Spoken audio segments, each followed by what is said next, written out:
अगर आप जॉब करते हैं और पीएफ में पैसा जमा होता है तो एक सवाल का जवाब दीजिए, क्या आपको पता है कि हर प्रोविडेंट फंड टैक्स फ्री नहीं होता है? बहुत से लोग सोचते हैं कि पीएफ का मतलब हमेशा जीरो टैक्स है, लेकिन सच ये है कि पीएफ के 4 अलग अलग टाइप्स के फंड होते हैं और हर एक का टैक्स ट्रीटमेंट कंप्लीटली डिफरेंट होता है।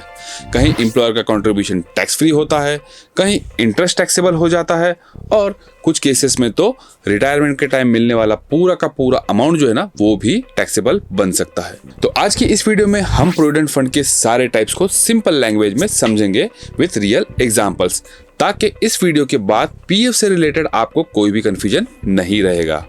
हेलो फ्रेंड्स, मैं हूं सी नमक वाला और आप देख रहे हैं मेरा यूट्यूब चैनल, जहां मैं आप सबका वेलकम करता हूं। अगर आप चैनल पर नए हो तो मेरे चैनल को सब्सक्राइब जरूर कर दीजिए। आज हम डिटेल में समझेंगे कि इनकम टैक्स के हिसाब से प्रोविडेंट फंड कितने टाइप्स का होता है और किस सिचुएशन में टैक्स लगेगा और किस सिचुएशन में नहीं।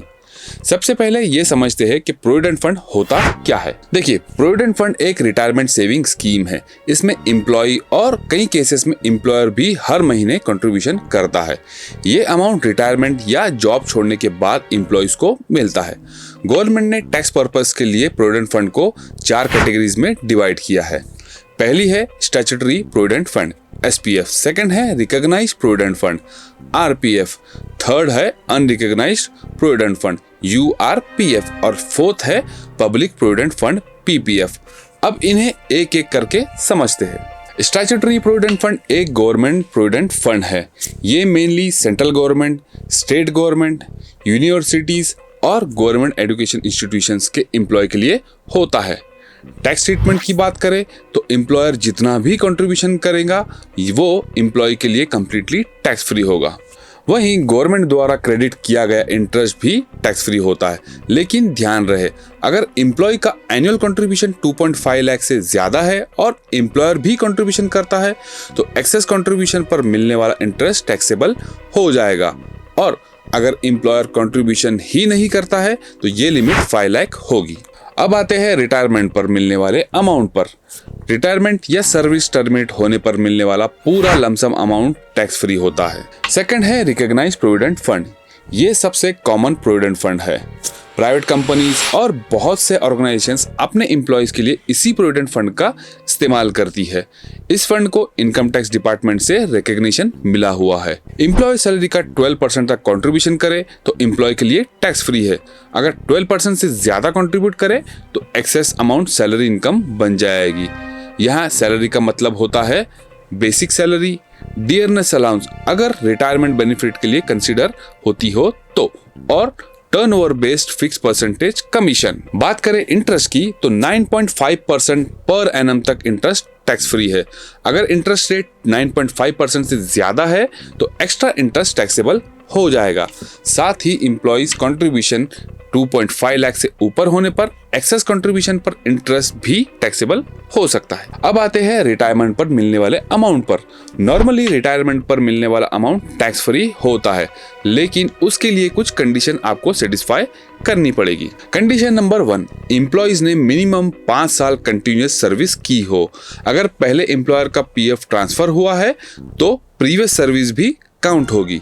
कंडीशन नंबर 2, 5 साल से पहले जॉब छूटी हो लेकिन रीजन एम्प्लॉय के कंट्रोल के बाहर हो, जैसे कि इल हेल्थ, एम्प्लॉयर ने बिजनेस ही बंद कर दिया या कोई unavoidable reason. Condition number 3, employ ने जॉब चेंज की और पूरा का पूरा पीएफ जो है नए एम्प्लॉयर के रिकॉग्नाइज्ड प्रोविडेंट फंड में ट्रांसफर कर दिया।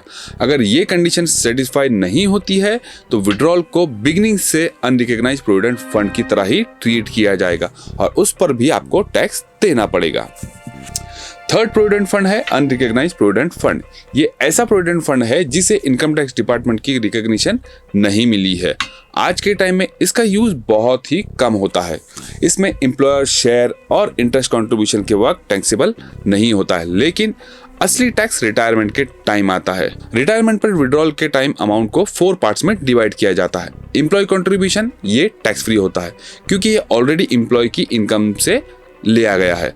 इंटरेस्ट ऑन एम्प्लॉय कंट्रीब्यूशन ये टैक्सेबल होता है और इनकम फ्रॉम अदर सोर्सेस में टैक्स लगेगा। एम्प्लॉयर कंट्रीब्यूशन, ये सैलरी इनकम के अंडर टैक्सेबल होगा। इंटरेस्ट ऑन एम्प्लॉयर कंट्रीब्यूशन, ये भी सैलरी में टैक्सेबल होता है, बट हाँ, इसे एम्प्लॉय सेक्शन 89 के अंडर में रिलीफ क्लेम कर सकता है। चौथा जो प्रोविडेंट फंड है वो है पब्लिक प्रोविडेंट फंड। पीपीएफ एक गवर्नमेंट बैक इन्वेस्टमेंट स्कीम है। इसमें सिर्फ इंडिविजुअल कंट्रीब्यूशन करता है, एम्प्लॉयर का कोई रोल नहीं होता है। ये सैलरीड और सेल्फ एम्प्लॉयड दोनों के लिए अवेलेबल है। ध्यान रहे, सैलरीड और बिजनेस करने वालों के लिए। यहाँ एम्प्लॉयर कंट्रीब्यूशन होता ही नहीं है और पूरा इंटरेस्ट भी टैक्स फ्री होता है। बात करें मैच्योरिटी या विड्रॉल पर मिलने वाला अमाउंट की, तो वो भी टैक्स फ्री होगा इस स्कीम में। इसी वजह से पीपीएफ को एग्जेम्प्ट या ईई कैटेगरी इन्वेस्टमेंट भी कहा जाता है। अब एक बहुत इंपॉर्टेंट अमेंडमेंट समझ लीजिए। पहले पीएफ का इंटरेस्ट ऑलमोस्ट पूरा का पूरा टैक्स फ्री होता था, लेकिन अब रिकॉग्नाइज्ड या स्टैट्यूटरी पीएफ में एम्प्लॉय का एनुअल कंट्रीब्यूशन 2.5 लाख से ज्यादा है और एम्प्लॉयर भी कंट्रीब्यूट करता है, तो एक्सेस कंट्रीब्यूशन पर मिलने वाला इंटरेस्ट टैक्सेबल होगा। और अगर एम्प्लॉयर कंट्रीब्यूशन नहीं करता है, जैसे कुछ स्पेसिफाइड फंड्स में, तो लिमिट 5 लाख हो जाएगी। तो फ्रेंड्स, अब आप समझ गए होंगे कि हर प्रोविडेंट फंड का टैक्स ट्रीटमेंट अलग होता है। अगर आप सैलरी रिसीव करते हैं या रिटायरमेंट प्लानिंग कर रहे हैं, तो ये रूल्स जानना बहुत जरूरी है आपके लिए। और अगर आपको ये वीडियो यूजफुल लगी हो तो लाइक जरूर करिए, अपने कलीग्स के साथ शेयर करिए और चैनल को सब्सक्राइब करना मत भूलिए। चलिए मिलते हैं अगले वीडियो में, तब तक के लिए गुड बाय।